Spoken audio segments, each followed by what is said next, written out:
از مادر پرسیدند دولت دنیا برایت چیست؟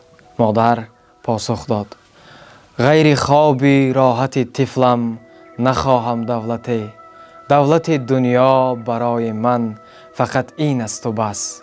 مادر از نخستین لحظه های حیات از آوان گهواره درس زندگی آموخت.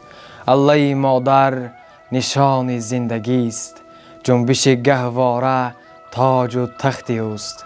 گنج دنیا بهر مادر گنج نیست، طفل در گهواره بوده گنج است.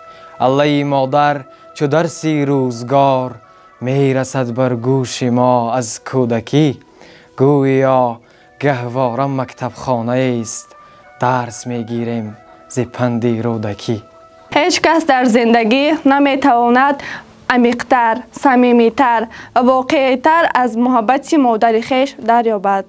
مادر تاجیک ایا حسن بهار، مونس دل مونس جانم تویی، این من آن فرزند دلبند تویم، مادر گوهر جنبانم تویی. شیر دودی بر هستی و کمال، مادر بیرونی و سودا تویی. تو برای ننگ و نام کشورت بلعمی و نصر سامان زاده ای، بهر حفظ ملک و فرزندان خویش تو ابرمردان میدان زاده ای.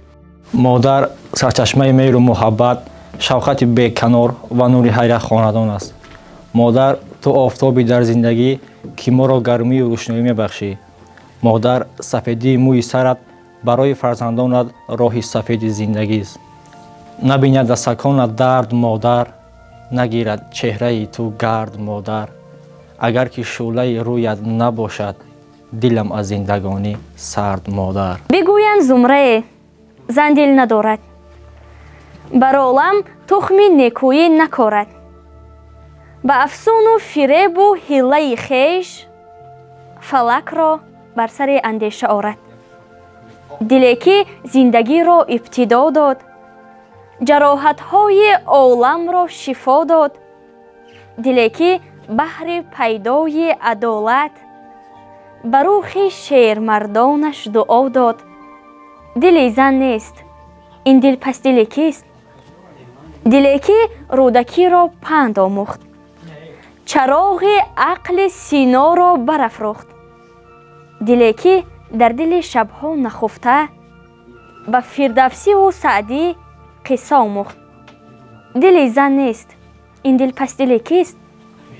دلی که خانه عشق و امید است، دلی که مخزن نور و نوید است.